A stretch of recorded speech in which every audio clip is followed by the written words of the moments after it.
Hoy en el programa Ucrania Hoy. Rusia sistemáticamente exagera la magnitud de sus logros en Ucrania. Las Fuerzas Armadas ucranianas continúan su ofensiva en el Donbass. Las autoridades de Bielorrusia anunciaron el despliegue en su territorio del complejo balístico táctico ruso Oreshnik. Drones desconocidos en el cielo de Europa. En el norte de Alemania también se detectaron drones. El gobierno, el ejército y los ciudadanos comunes de Europa se preparan para un ataque de Rusia. Dinamarca apoyará a Ucrania con un nuevo paquete de ayuda militar de $400 millones. Moscú está preparando una intervención en las elecciones parlamentarias de Moldavia. He reunido para ustedes las noticias más importantes y relevantes sobre la guerra de Rusia contra Ucrania de la última semana. Me llamo Julia Kort. Buenas noches.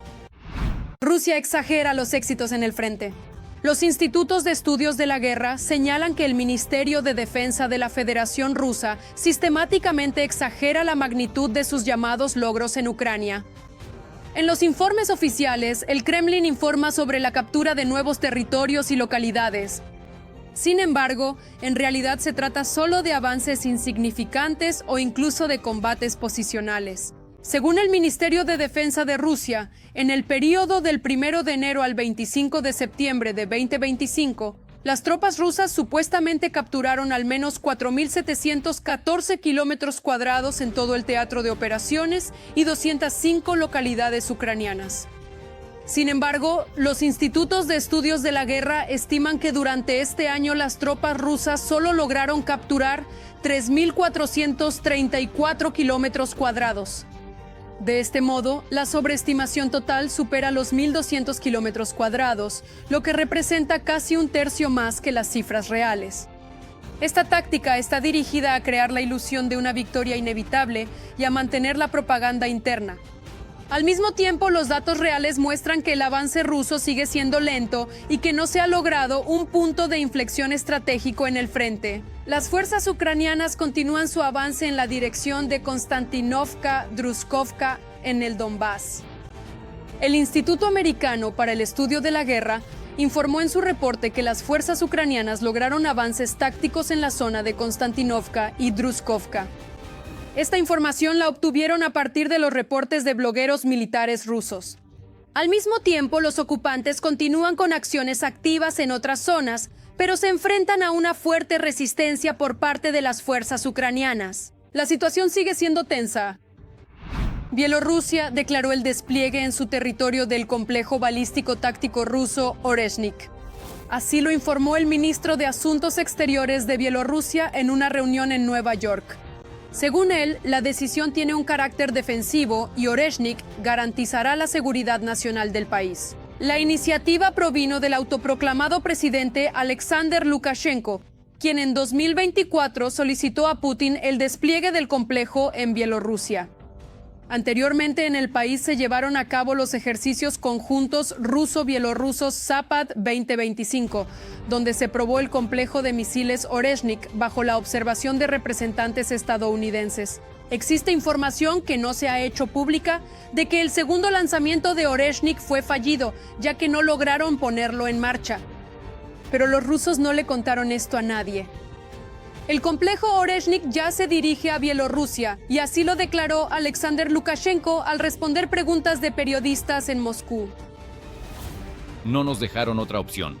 Bielorrusia se vio obligada a desplegar armas nucleares tácticas rusas en su territorio para garantizar su seguridad. Con el mismo objetivo, en el territorio de Bielorrusia se desplegarán misiles balísticos rusos Oreshnik. No nos estamos involucrando en una carrera armamentista sin sentido. No estamos provocando una mayor confrontación. En el norte de Alemania, cerca de la frontera de los edificios, se detectaron drones desconocidos. La ministra del Interior de la región informó que la policía está investigando un posible caso de espionaje. Por ahora, el origen y los propietarios de los drones siguen siendo desconocidos. Los expertos creen que Moscú utiliza estos dispositivos para interrumpir el tráfico aéreo en Europa. Lo más probable es que el objetivo del Kremlin sea reducir el apoyo a Ucrania entre los europeos. Antes, una situación similar ocurrió en Dinamarca. Se cerraron aeropuertos. En Dinamarca, La policía informó sobre numerosas llamadas telefónicas de los ciudadanos tras el incidente, cuando varios aeropuertos del país fueron cerrados debido a los drones. Ahora están atentos a las luces rojas en el cielo. El ejército y los ciudadanos comunes de Europa se están preparando para un ataque de Rusia. A continuación, ¿cómo sucede esto en el reportaje? Preparativos para la guerra con Rusia. La mayoría de los líderes europeos aseguran que, al nivel del conflicto actual, todo será incierto más allá de Ucrania. Después de esto, para Putin no tiene sentido detenerse en Kiev. Él quiere tomar Varsovia, Vilna, Berlín y París. Y justo después, en la mayoría de las ciudades, París y Berlín, y en un ambiente sombrío en Washington, escribiremos con orgullo nuestros modestos nombres. Así que esto es confuso. Y tales declaraciones desde el Kremlin sobre una posible invasión de Europa ya no se consideran palabras vacías en Occidente. Los países de la UE se están preparando activamente para una invasión potencial e incluso bastante concreta. Moscú se ve a sí misma en guerra con Occidente en su conjunto, y eso también incluye a la OTAN. Rusia verá la debilidad como una invitación para ir aún más lejos y poner a prueba la unidad y la determinación de la OTAN para defender cada centímetro de su territorio. Los primeros en demostrar su determinación de resistir a los ocupantes del Kremlin, no solo con palabras sino con hechos, fueron los países bálticos. Lituania, Letonia y Estonia se están preparando activamente para una posible invasión, poniendo a las unidades militares en estado de combate y reforzando las líneas defensivas a lo largo de toda la frontera con Rusia. Todos los países de la OTAN que limitan con Rusia o Bielorrusia están llegando a la conclusión de que para disuadir una posible ofensiva necesitan medidas que hasta hace poco se consideraban inaceptables. A lo largo de toda la frontera con la Federación Rusa están apareciendo erizos antitanque, trincheras, filas de alambre de púas y los llamados dientes de dragón. Puede parecer casi absurdo, pero esta es la única manera de hacer frente al ejército de Putin. También están surgiendo métodos de defensa poco convencionales. En Lituania, un pantano en la frontera con Bielorrusia fue drenado en su momento, y ahora dicen que el pantano debe ser rellenado para que los tanques rusos no puedan pasar, y en general tienen razón. Al mismo tiempo, Francia no está preparándose para la defensa, sino para reconstituir su armamento. Se está restaurando mucho. París oficialmente inspecciona hospitales para ver si pueden alojar personal militar. Las autoridades francesas calculan que un ataque del Kremlin contra la Alianza Atlántica podría ocurrir en tan solo 6 meses. Las autoridades francesas han instruido a las instituciones médicas de todo el país para que estén preparadas para una acción militar a gran escala en marzo de 2026. Esto, y con tal precisión, fue reportado en Francia por Le Figaro. Según los periodistas, París previó un escenario en el que el país debe convertirse en una base de retaguardia, capaz de recibir a un gran número de soldados heridos de Francia e incluso de otros países europeos. La preparación está orientada a poder recibir potencialmente hasta 50.000 militares solo en el transcurso de 6 meses, es decir, de 100 a 250 personas por día. Al mismo tiempo, las autoridades francesas están preparando activamente su fuerza aérea para una posible invasión. Como en muchos países europeos, están reclutando y entrenando urgentemente a cada vez más nuevos voluntarios. La sociedad francesa se toma muy en serio las amenazas al futuro, de manera responsable y desde la perspectiva de las estadísticas sobre los jóvenes. Se realizan muchas encuestas según diversas estimaciones, pero la gran mayoría, bueno, no la gran mayoría, pero la mitad, más de la mitad de los jóvenes ya se están inscribiendo, listos para servir en el ejército, incluso ofreciéndose como voluntarios para este servicio militar. Pero en Alemania no hay filas de personas deseosas de unirse a la Bundeswehr. Las autoridades locales admiten que ya están experimentando una escasez de personal. Necesitamos entre 50 y 60.000 soldados más de los que actualmente tenemos en las Fuerzas Armadas regulares. 1.000 soldados más de los que tenemos hoy en las Fuerzas Armadas regulares. Por supuesto, surge la pregunta, ¿será eso suficiente? Solo puedo repetirlo, un reclutamiento obligatorio en el ejército no es necesario para nosotros en este momento, ya que no tenemos la capacidad. Estamos hablando de barracones y del entrenamiento de los soldados. En este contexto, la ansiedad está creciendo entre la población en Europa, mientras que los estonios esperan con inquietud nuevas provocaciones aéreas de los MiGs rusos, y los polacos, cuyo país ya ha sufrido repetidas incursiones de drones y Shaheds de Putin, huyen apresuradamente del país. Cada vez más de ellos buscan vivienda en el extranjero. Si hemos de creer a las agencias occidentales, los residentes de Gdansk, Varsovia y Cracovia están trasladando activamente sus bienes inmuebles, en particular a Portugal y España. Recientemente, el número de solicitudes de vivienda por parte de polacos se ha al menos triplicado en el último mes. Solo el 30% de los encuestados dijo que querría abandonar Polonia en caso de un ataque. El 70% está dispuesto a quedarse. Pero por supuesto, solo veremos cuál será la cifra real cuando comience una invasión de este tipo o empiecen los bombardeos. El hecho de que los polacos llevan tiempo comprando apartamentos en España, más lejos de un posible ataque a su país, ya es un hecho bien conocido. Mientras tanto, las autoridades polacas invierten activamente en sus propios refugios antiaéreos. Para muchas ciudades polacas, modernizarlos y equiparlos es casi una de sus máximas prioridades. Los organismos de seguridad del país han ordenado inspeccionar cerca de 4.000 edificios para evaluar su idoneidad como refugios. El gobierno de la República también ha asignado 5.000 millones de zlotys. Pero en cuanto a los alemanes, en caso de un ataque de Rusia, no solo no planean huir a ningún lado, ni siquiera tienen prisa por ir a un refugio antiaéreo municipal. En Alemania, la demanda para la construcción de búnkeres privados se ha disparado, y todo esto se debe al mismo temor de un ataque ruso contra los países de la OTAN. Por ejemplo, en enero de 2025, el número de solicitudes para diseñar y construir búnkeres en Alemania aumentó a la mitad, según Bild. Un número especialmente alto de solicitudes de búnkeres personales por parte de alemanes se produjo después de las últimas provocaciones de Putin. Y los más populares entre los ciudadanos de la UE hoy en día son los búnkeres privados de tamaño mediano con un área de 30 metros cuadrados. El costo de cada uno es de aproximadamente 30 a 50.000 euros. El dictador Putin otorgó la ciudadanía rusa a Tara Reid. Ella es una ex asistente de Joe Biden, quien lo acusó de acoso sexual. ¿Cómo llegó esta estadounidense a Rusia y qué pasará con su pasaporte estadounidense? Los detalles a continuación.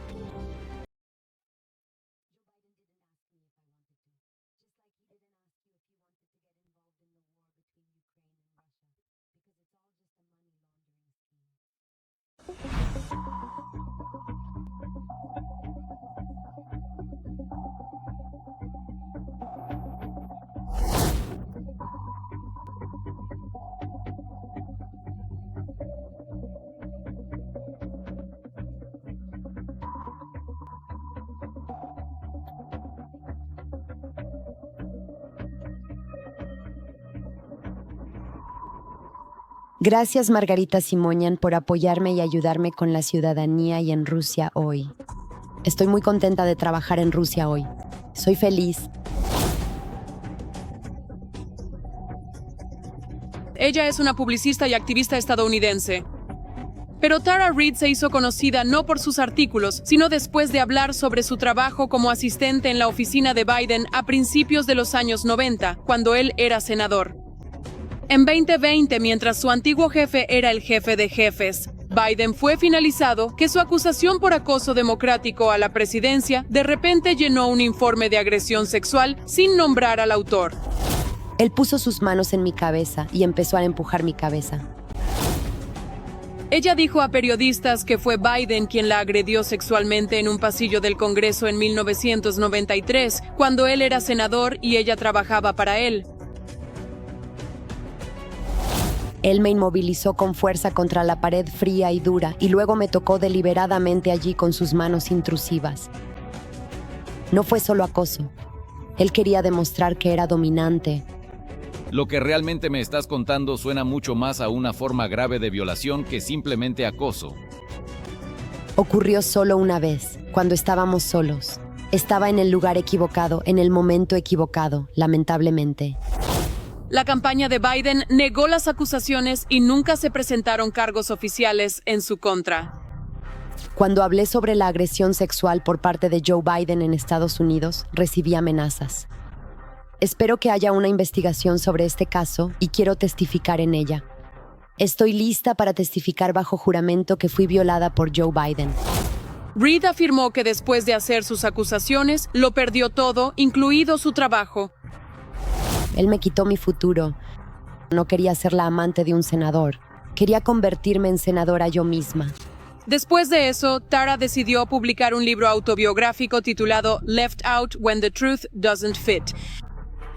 No me voy a quedar en silencio y ustedes tampoco deberían quedarse en silencio, queridos estadounidenses. No pueden intimidarme. Según los medios estadounidenses, en 1998, Reid cambió su nombre a Alexandra McCabe para protegerse de su esposo, a quien también acusó de abuso. Después de terminar su carrera política, Tara Reid testificó en la corte como experta en violencia doméstica y condujo un programa de radio. Incluso en ese entonces, Tara Reid publicaba ensayos y artículos políticos en los que expresaba simpatía hacia Rusia. Y en 2023 dio su mayor paso yéndose a la Federación Rusa. En ese momento, la supuesta razón era que no se sentía segura en Estados Unidos, aunque para entonces Biden ya llevaba 3 años en el poder. La guerra por poder que la OTAN libra contra Rusia a través de Ucrania está siendo financiada por alguien. Tanto demócratas como republicanos quieren recuperar ese dinero para sí mismos. En Rusia fue recibida con los brazos abiertos. Estados Unidos ha quemado puentes con Rusia. Es necesario reconstruirlos para que diplomáticos rusos vuelvan a confiar en los estadounidenses. Ella se manifestó abiertamente en contra de apoyar a Ucrania y soñaba con obtener la ciudadanía rusa. Mudarse a Rusia fue un cuarto paso para mí, pero luego me enamoré tanto que ahora quiero quedarme. Al llegar, tuve que solicitar asilo político para poder decir lo que pienso. Sé que a las autoridades estadounidenses no les gustó mi elección. Ahora me doy cuenta de que mi regreso podría convertirse en un problema. Durante los últimos 2 años, Tara ha trabajado en el canal altamente propagandístico Russia Today, junto a Margarita Simonian, cuyo parecido con ella es evidente a simple vista. Todo el Partido Demócrata está compuesto por malas personas. El problema no es solo Biden. Todos ellos quieren que la guerra continúe. En una de las conferencias de prensa en Rusia, Reid apareció junto a María Butina, quien fue arrestada en Estados Unidos en 2018 por colaborar con la inteligencia rusa y sentenciada a 18 meses de prisión. Tara me pidió asilo. Me contó su historia, cómo fue amenazada, cómo hubo personas que quisieron matarla, y nosotros, los rusos, no abandonamos a los nuestros. Ella aprenderá el idioma, quiere conocer más sobre la cultura y el pueblo ruso. Le pediré a Putin que la ayude. Putin necesita personas como Tara Reid. Él la tomó bajo su protección. Una estadounidense que se ha entregado por completo al mundo ruso. Está lista para acusar a Occidente, elogiar a Rusia y ayudar al Kremlin en todo lo posible. Rusia hoy está ahí para ayudarla. En respuesta, Tara Reid prometió que sería una buena ciudadana de la Federación Rusa. Quiero obtener un pasaporte ruso, pero también quiero conservar mi ciudadanía estadounidense. También quiero agradecerles a ustedes, mis hermanos y hermanas de Rusia. ¿Por qué? Por recibirme con tanta calidez. Dinamarca apoyará a Ucrania con un nuevo paquete de ayuda militar de $400 millones. El ministro de Defensa del país informó al Comité de Política Exterior sobre el 27º paquete de ayuda. La necesidad de Ucrania de apoyo militar sigue siendo enorme, y una de las mejores formas de ayudar es hacer una mayor contribución a la industria de defensa ucraniana. De este modo, garantizamos donaciones rápidas que pueden ser utilizadas directamente en el campo de batalla. Y sabemos que en la industria de defensa ucraniana todavía existen capacidades no utilizadas. Por eso, hoy destinamos fondos adicionales al llamado modelo danés. El paquete de ayuda es financiado por el Fondo Ucraniano. A principios de septiembre se informó que la empresa ucraniana Firepoint, fabricante de misiles de crucero Flamingo, estaba involucrada. Comenzará la producción de combustible para misiles de largo alcance. La mejor manera de fortalecer la capacidad de defensa de Ucrania aquí y ahora es apoyar a su propia industria de defensa. Acabo de estar en Kiev y vi con mis propios ojos los cambios que están ocurriendo gracias a los fabricantes nacionales de armas. Ahora estamos invirtiendo en empresas ucranianas que producen lo que realmente necesita Ucrania. Estamos expulsando ruidosamente al enemigo de Ucrania en la península ucraniana temporalmente ocupada de Crimea. Los ataques ucranianos están destruyendo complejos de misiles rusos y radares únicos. Arden las villas de la élite del Kremlin y los cuarteles militares de los ocupantes. Veamos los detalles.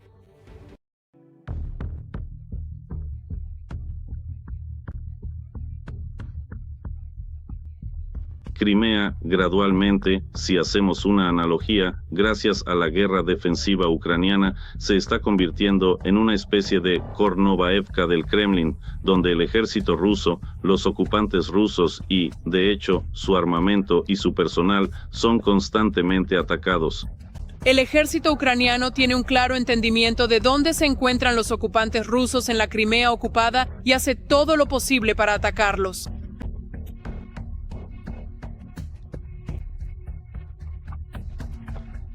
De hecho, esto es una parte integral del proceso de desocupación. En la Crimea temporalmente ocupada, aumentan los problemas con el combustible, el agua y el equipo militar. Los ataques ucranianos están destruyendo las bases enemigas, mientras los rusos intentan ocultar la magnitud de sus pérdidas. Estamos hablando de operaciones terrestres, aéreas y navales que nuestros defensores están llevando a cabo con éxito.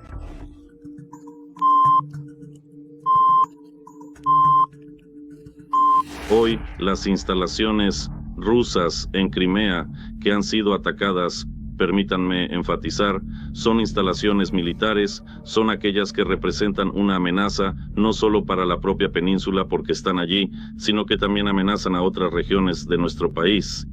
Actualmente, esta base es utilizada activamente para crear rutas revolucionarias de misiles en nuestro territorio del norte, y esto permite a los rusos llevar a cabo extensos ataques y actos de terror desde nuestro espacio aéreo ocupado. Las instalaciones de defensa aérea enemigas son atacadas regularmente. Los objetivos más importantes son atacados, incluso los ferrocarriles son atacados. Las instalaciones de defensa aérea enemigas en Crimea están actualmente muy activas e intentan repeler los ataques de las fuerzas de defensa ucranianas, pero no lo están logrando muy bien. También están siendo utilizadas como armas para matar. Los problemas de suministro aumentan en la península y las defensas rusas se desmoronan. También se está trabajando en esos puntos clave que nos abrirán la puerta a Crimea, en particular el istmo de Kimburn, el istmo de Dendrovskaya y, por supuesto, el propio territorio de Crimea. Casi cada semana se registra la destrucción de helicópteros rusos o de elementos de defensa aérea. Esto crea una atmósfera de miedo entre los ocupantes y les obliga a conservar recursos. Los drones ucranianos han llegado incluso a las dachas gubernamentales. En la noche del 22 de septiembre se oyeron explosiones en la zona de Poros. Los colaboradores rusos informaron que los drones atacaron el territorio del sanatorio de Poros. Se informó que 3 personas murieron y 16 resultaron heridas. Es bastante probable que precisamente esta casa de huéspedes fuera el lugar de reunión de, altos funcionarios, posiblemente del FSB o, muy posiblemente, de las Fuerzas Armadas de la Federación Rusa. Pero nunca vimos ningún tipo de monitoreo objetivo, así llamado, por parte de Rusia respecto a los civiles muertos o heridos. Y eso es lo primero que habría hecho la Federación Rusa si realmente hubiera sido el caso. Los rusos guardaron silencio sobre el hecho de que había invitados muy importantes en el sanatorio en el momento del ataque. No se especifica exactamente quiénes eran. Se publicó un aviso en la página de redes sociales del sanatorio, indicando que el 21 de septiembre el restaurante Poros Hall estaría cerrado por un servicio especial. Todas las noticias muestran la escuela, que se encuentra cerca. El salón de actos de la escuela fue el que sufrió más daños. Aquí, parte del techo se ha derrumbado. Solo miren lo que queda de una de las paredes. Por los daños, está claro que el dron entró por esta ventana. Ahora mismo hay fragmentos esparcidos por todas partes aquí. Los rusos intentaron usar esta escuela con fines propagandísticos. En una escuela que estaba cerrada el fin de semana, sin estudiantes, nada para encubrir otro de sus ataques terroristas contra nuestro país. Esto es lo que los rusos hacen siempre.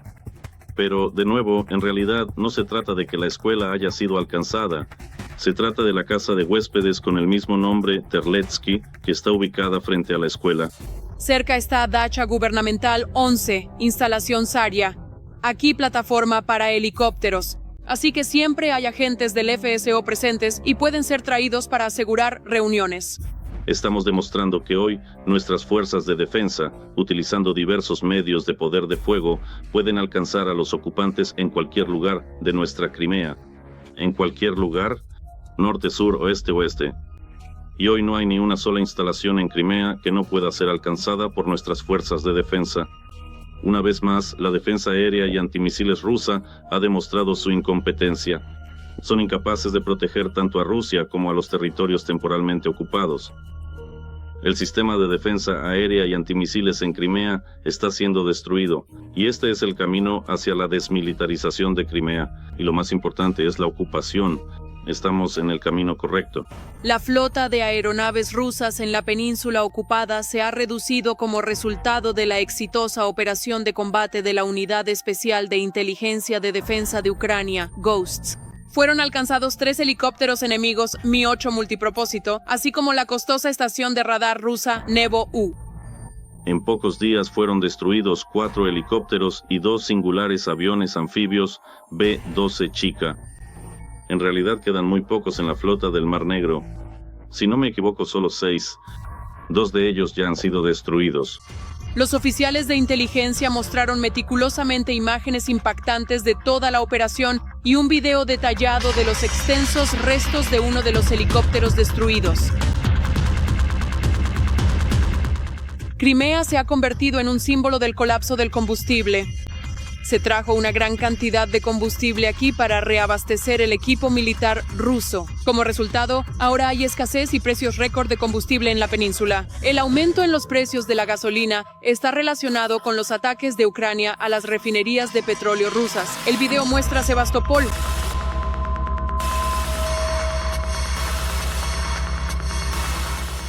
En Yalta se entregó gasolina a una de las estaciones de servicio. La fila de personas que quieren repostar es simplemente enorme.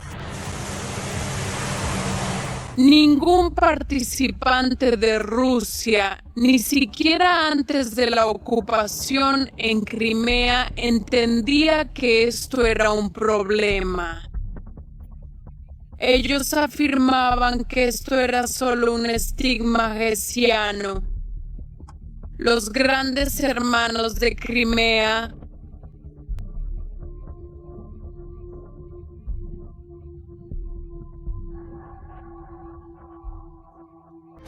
Moscú está preparando una intervención en las elecciones parlamentarias de Moldavia.